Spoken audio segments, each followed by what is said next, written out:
GS centre math solution YouTube channel में आप सभी का स्वागत है। मैं आज आप लोगों को पढ़ाने जा रहा हूं गणित सब्जेक्ट को। तो गणित सब्जेक्ट में व्यापम में जितने भी प्रश्न आते हैं तो मैं अभी फिलहाल आपको पढ़ाऊंगा जो छात्रावास अधीक्षक है उसके प्रश्नों को पढ़ाऊंगा। तो उसमें क्या क्या प्रश्न आ सकते हैं और जिन जिन टॉपिकों से प्रश्न आने वाले सिर्फ उन्हीं टॉपिकों को मैं यहाँ पे आपके लिए कंप्लीट कराऊंगा। और ये पूरा का पूरा सिर्फ व्यापम में आने वाले ही प्रश्नों को मैं आपको बताऊंगा। हो सकता है एक दो प्रश्न जो है ऊपर नीचे पीएससी में भी आने वाले मैं बता सकता हूँ आपको। तो फिलहाल चलो देख लेते हैं। तो सबसे पहले हम पढ़ने वाले हैं बेसिक को, ठीक है, एलसीएम और एचसीएफ के बेसिक पॉइंट को। तो महत्तम समापवर्तक और लघुत्तम समापवर्तक पहले हम सीखेंगे कि लघुत्तम समापवर्तक और महत्तम समापवर्तक जो है उसे कैसे बनाते हैं। जब तक हम बेसिक नहीं जानेंगे तब तक के हम आगे प्रश्नों को हल नहीं कर सकते। तो बेसिक पॉइंट से हम शुरू करते हैं। तो देखो और सीखो। तो यहाँ पे देखो मैं एक संख्या ले लेता हूँ, यहाँ पे मैं ले लेता हूँ 84 ले लेता हूँ। ये 84 है, ठीक है। इसका आप लघुत्तम समापवर्तक निकाल सकते हैं लेकिन महत्तम समापवर्तक नहीं निकाल सकते। क्यों?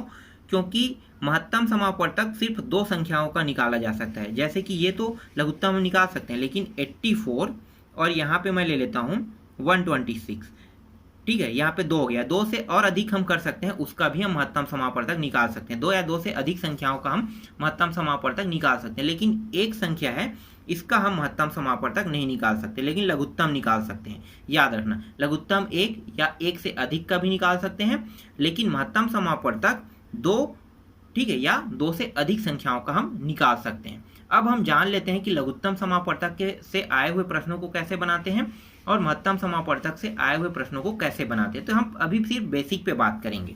तो देखो एक प्रश्न मैं ले लेता हूं जिसका हम लघुत्तम समापवर्तक पहले निकालते हैं। तो यहाँ पे 84 है, ठीक है, सिंपल सा है। 84 का हम लघुत्तम समापवर्तक निकाल लेते हैं।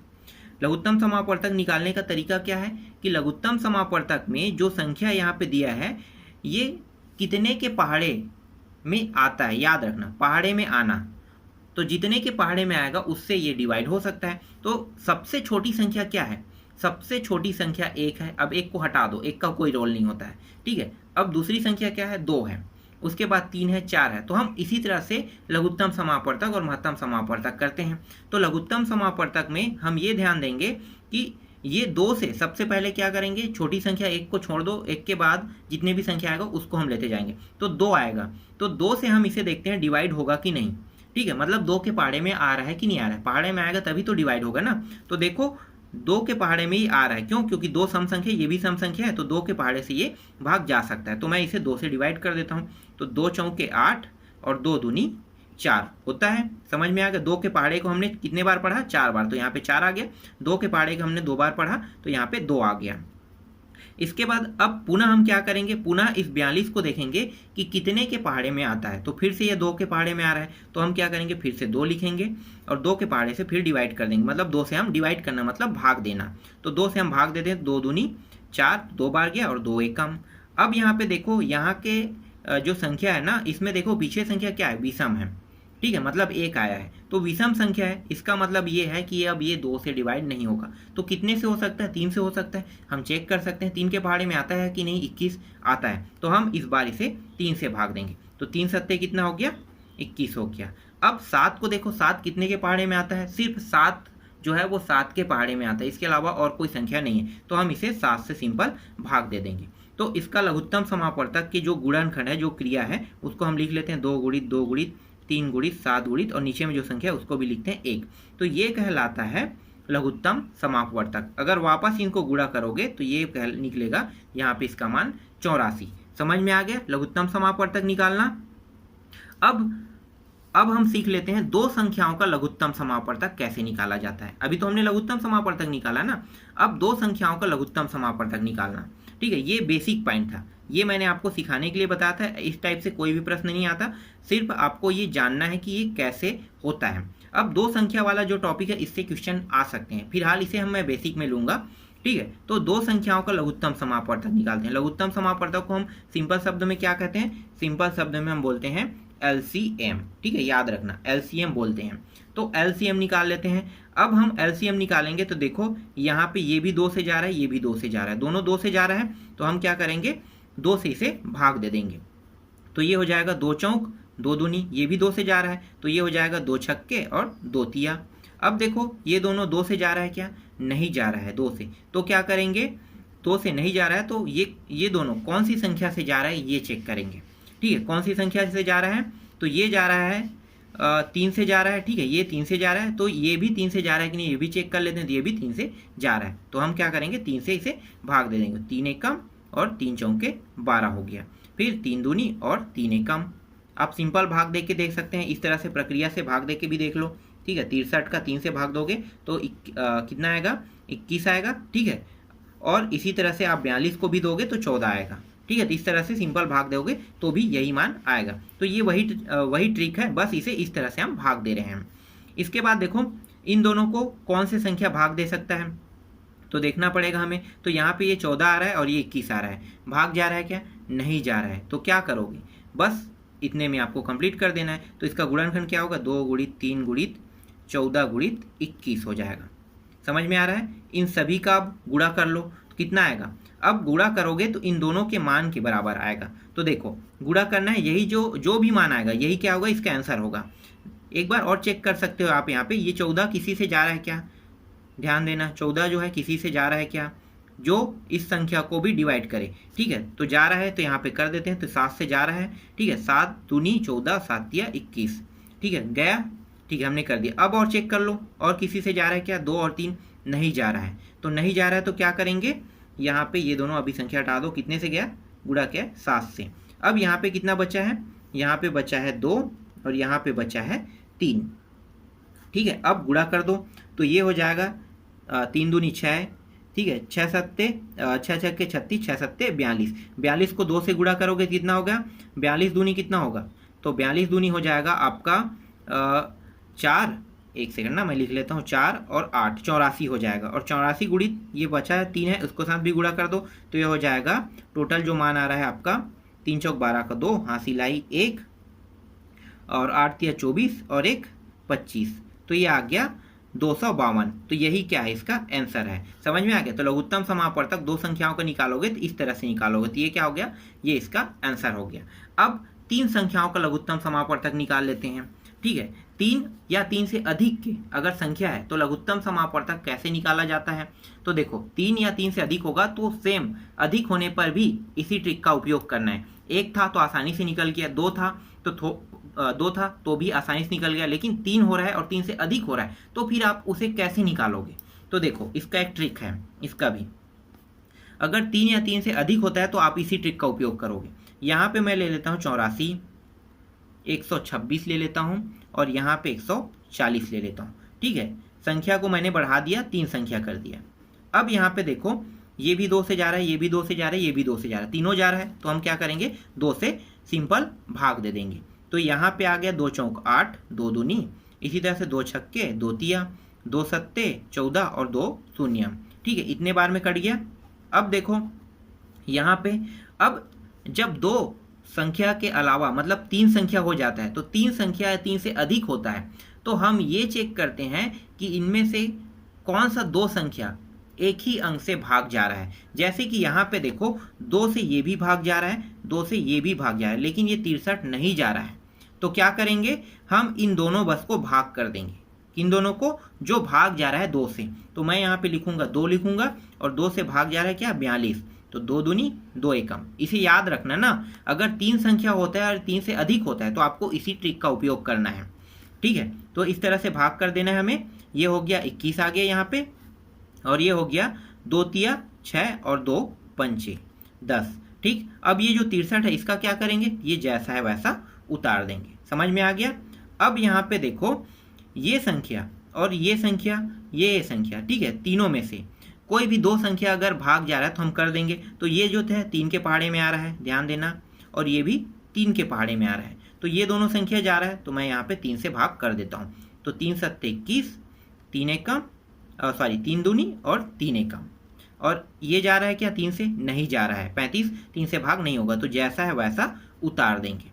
ठीक है, ये 3 संख्या हो गया, 3 से अधिक होगा तब इस तरह से भाग करते हैं, याद रखना। ठीक है, चलो आगे देखो। अब देखो फिर से कोई संख्या जा रहा है क्या? तो देखो यहाँ पे 3 के बाद ये 3 से तो कोई नहीं जा रहा है, 4 से भी नहीं जा रहा है, 5 से भी नहीं जा रहा है, 6 से भी नहीं जा रहा है, डायरेक्ट जा रहा है 7 से। तो 7 से कौन जा रहा है? ये संख्या और ये संख्या, ये दोनों 7 के पहाड़े में आता है। तो मैं 7 से भाग देता हूँ, 7 एकम और 7 तिया 21 हो गया। 7 के पहाड़े में आया। 35 जा रहा है क्या? 35 नहीं आ रहा है। अब देखो इन तीनों संख्याओं को, तो इन तीनों संख्याओं में से दो संख्या देखो जो किसी संख्या से भाग जा रहा है। तो यहाँ पे देखो ना तो 3 जा रहा है और ना 35 जा रहा है, इसका मतलब कोई भी संख्या भाग नहीं जा रहा है। तो आपको क्या करना है? सिंपल सा आपको लिख लेना है 2 गुणित 2 गुणित 3 गुणित 7। यहाँ पे क्या है? 1 है, इसको भी लिखना है, गुणित 3 को भी लिखना है और ये 35 को भी लिखना है। अब इन सभी को भाग दे दो, तो ये दोनों भाग देते हैं तो इसका मान आ जाएगा 4 आ जाएगा। 2 दूनी 4, 4 गुणित 3 करेंगे कितना आ गया? तो 4 तिया 12, 12 गुणित 7 करो तो 12 सत्ते कितना होता है?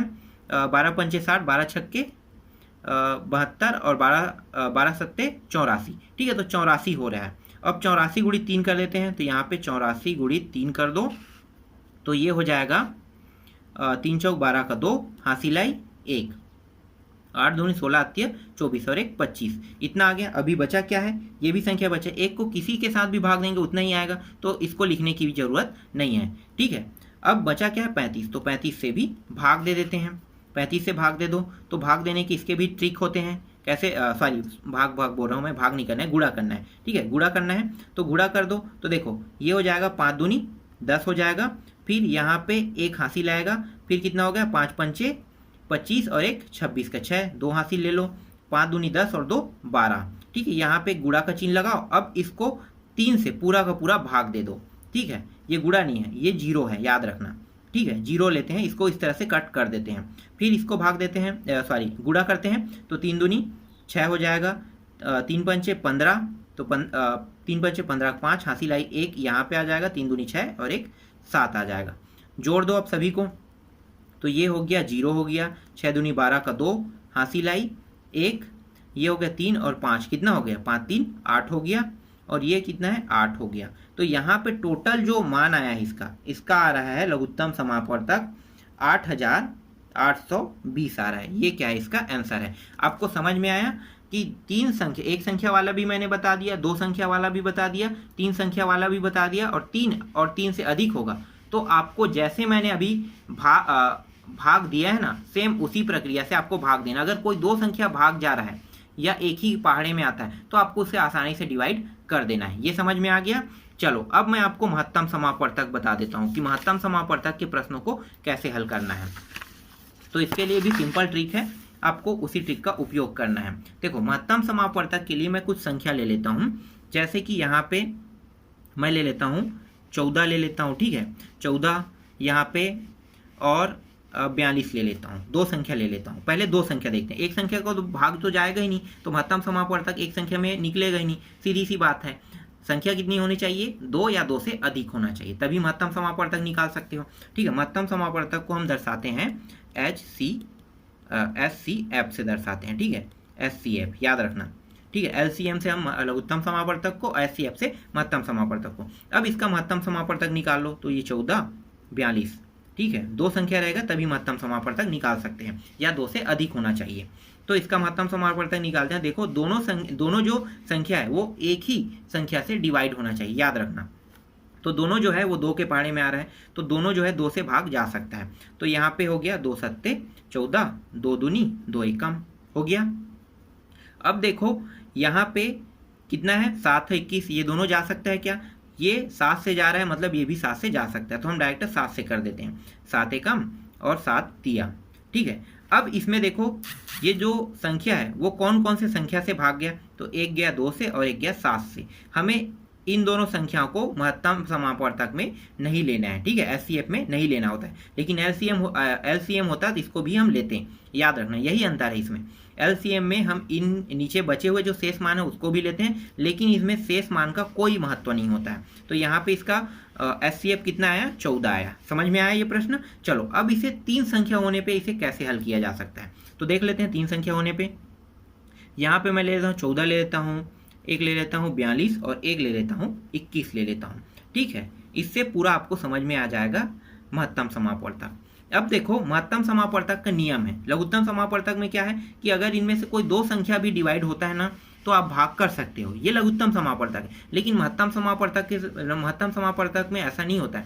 महत्तम समापवर्तक में अगर जितने संख्या दिए हैं, यहाँ पे कितने दिए, 1 2 3, तीनों के तीनों संख्या किसी एक संख्या से भाग जाएगा तभी इसे भाग देना है। ये महत्तम समापवर्तक का नियम है। क्या नियम है कि इनमें से 14, 42, 21 इसके अलावा और कोई संख्या है वो भी एक ही संख्या के पहाड़े में आना चाहिए, तभी आप भाग कर सकते हैं। तो चेक करें कितने कितने के पहाड़े में आ सकता है। तो ध्यान दो, ये 2 के पहाड़े में आ रहा है ये दोनों, लेकिन ये नहीं आ रहा है, इसलिए 2 से ये भाग नहीं जाएगा। 3 के पहाड़े में देखो तो 3 के पहाड़े में ये आ रहा है और ये आ रहा है, लेकिन ये नहीं आ रहा है, इसलिए 3 से भाग नहीं जाएगा। 4 के पहाड़े में इनमें से कोई नहीं आ रहा है, ठीक है, इसलिए भाग नहीं जाएगा। 5 के पहाड़े में भी इनमें से कोई नहीं आ रहा है। 6 के पहाड़े में भी ये इनमें से कोई भी नहीं आ रहा है, इसलिए 6 से भी भाग नहीं जाएगा। लेकिन 7 के पहाड़े में देखते हैं तो 7 के पहाड़े में 14 भी आता है, 42 भी आता है, 21 भी आता है, मतलब हम 7 से भाग कर सकते हैं। तो यहाँ पे लिख लो 7 से। 7 दूनी 14, 7 छक्के 42 और 7 तिया कितना होता है 14, 7 तिया 21 हो गया 7 के पहाड़े में। अब देखो ये 2, 6 और 3 ये भी किसी के पहाड़े में आ रहा है कि तीनों संख्या नहीं आ रहा है। इसका मतलब क्या है कि इसका मतलब जो महत्तम समापवर्तक है, ठीक है, SCF कितना होगा, यहाँ पे सिर्फ 7 होगा। ठीक, इस तरह से इसे महत्तम समापवर्तक को बनाया जाता है। समझ में आ गया आपको? मैंने लघुत्तम समापवर्तक से भी आपको बेसिक बता दिया, महत्तम समापवर्तक से भी बेसिक बता दिया। अब देखो कुछ ऐसे भी प्रश्न हैं जो एग्जाम में आने की संभावना होता है, ठीक है, फिर भी मैं आपको ये बेसिक पॉइंट के तौर पे दे रहा हूँ। पहले बहुत आता था इस टाइप के प्रश्न, लेकिन अब कम हो गया है, इसलिए मैं आपको सिर्फ इसे लॉजिकली बता देता हूँ। ठीक है, देखो अभी जैसे मैंने एक प्रश्न हल किया है, यहाँ पे 14 था, 42 था और 21 था, ठीक है, इसके बटा में कुछ दिया हुआ है, जैसे कि यहाँ पे दिया हुआ है 33 दिया हुआ है, यहाँ पे दिया हुआ है 55 दिया हुआ है और यहाँ पे 22 दिया हुआ है। अब यहाँ पे कह रहा है कि इसका आपको क्या निकालना है, महत्तम समापवर्तक। ठीक है, महत्तम समापवर्तक मतलब HCF निकालने के लिए कहा है। तो HCF निकालने के लिए कहा है, तो यहाँ पे देखो आप इसका कैसे निकालोगे HCF। तो इसका एक सिंपल ट्रिक है, क्या है कि जब भी महत्तम समापवर्तक कहेगा ना, तो ये ऊपर वाले का महत्तम समापवर्तक करना है और नीचे वाले का लघुत्तम, याद रखना। ठीक है, महत्तम समापवर्तक कहेगा तब क्या करना है, इसका आपको महत्तम निकालना है और इसका आपको लघुत्तम निकालना है, सीधी सी बात। ये ऑटोमेटिकली डिसाइड हो जाता है, ठीक है, अपने आप ही डिसाइड हो जाएगा कि महत्तम समापवर्तक निकालने के लिए कहा जाएगा तो एक को आपको क्या करना है, जो कहा जाएगा उसमें ऊपर जो मान है उसको आपको महत्तम निकालना है, क्योंकि महत्तम का है, और नीचे वाला मान क्या है, लघुत्तम का है। ठीक है, कहा नहीं है लेकिन लघुत्तम आपको निकालना है, ऑटोमेटिकली ये डिसाइड हो गया है ये। तो देखो निकाल लेते हैं, कैसे निकालोगे, यहाँ पे 14 है, 42 है, 21 है, निकाल लेते हैं महत्तम समापवर्तक। तो अभी हमने किया था, कितने से किया था, 7 से किया था ना, तो ये हो गया 7 दूनी 14 और 7 छक्के 42, 7 तिया। इसका महत्तम समापवर्तक कितना आया, SCF प्राप्त हुआ यहाँ पे 7। ये समझ में आ गया।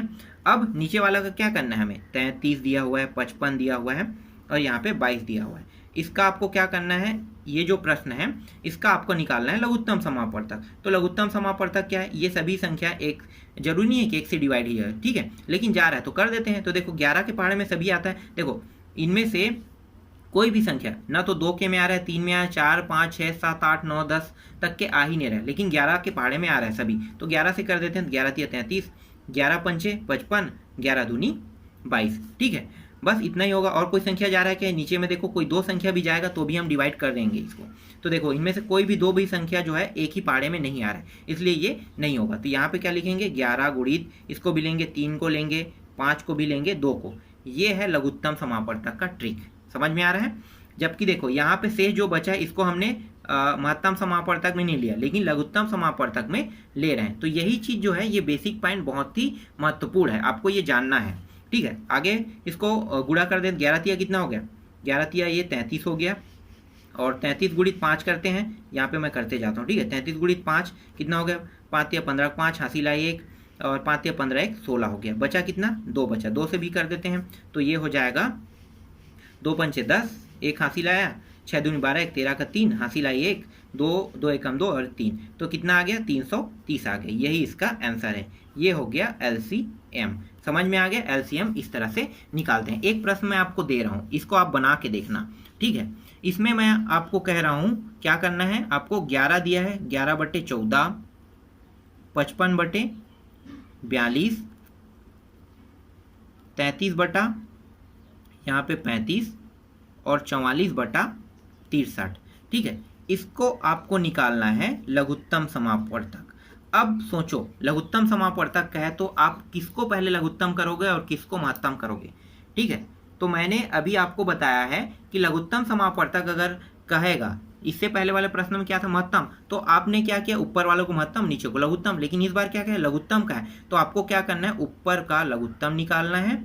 ठीक है, लघुत्तम समापवर्तक, और नीचे का क्या करना है, आपको महत्तम समापवर्तक करना है। अब संख्या 3 से 4 हो गया है, तो अब आपको अपना दिमाग लगाना है और इस प्रश्न को हल करना है।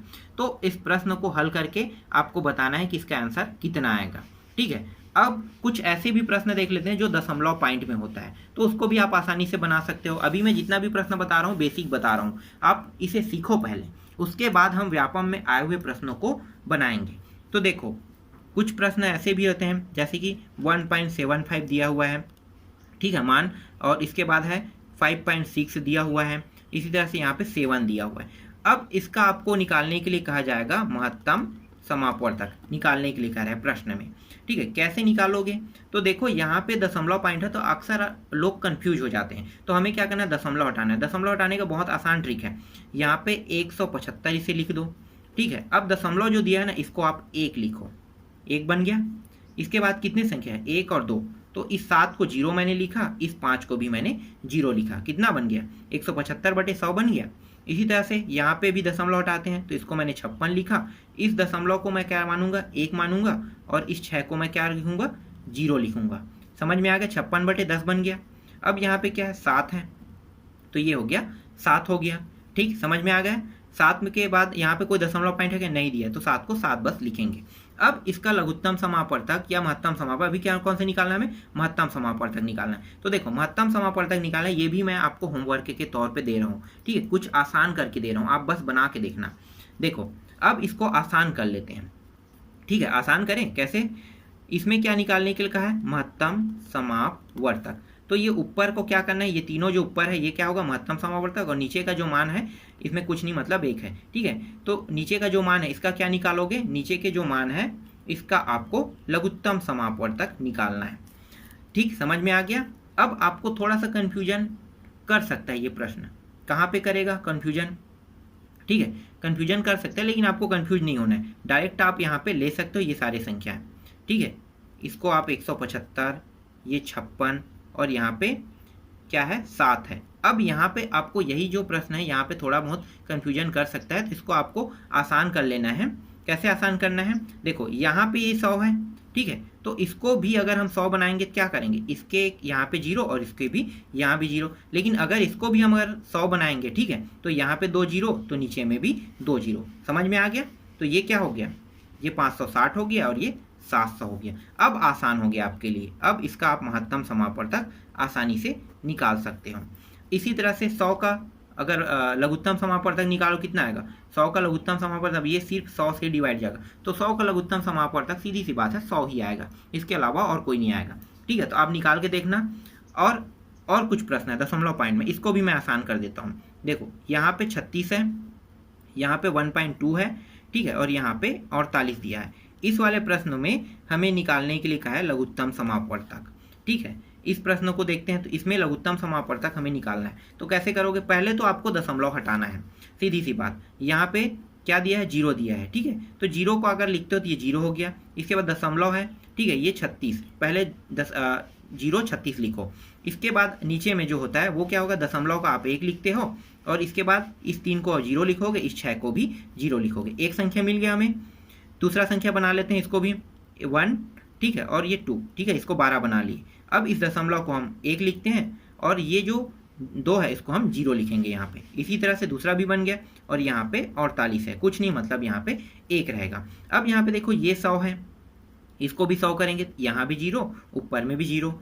इसमें देखो, इसमें क्या सिर्फ 1 दिया हुआ है, तो इसको भी 100 करेंगे, 2 0 यहाँ पे लगाएंगे तो यहाँ भी 2 0। अब इसका आसानी से हम लघुत्तम समापवर्तक ऊपर का निकाल सकते हैं, और नीचे का हम क्या निकालेंगे, महत्तम समापवर्तक। अब आप इस प्रश्न को बना के देखो, तो इस तरह से दशमलव को जो है हटा के प्रश्नों को हल किया जाता है। अगर ये सारे प्रश्न अगर आप बना लेते हैं, इसके बाद हम उन प्रश्नों को देखेंगे जिन प्रश्नों से व्यापम में प्रश्न आते हैं। तो नेक्स्ट वीडियो में हम आपको व्यापम में आने वाले प्रश्नों को हल करने के तरीके बताएंगे।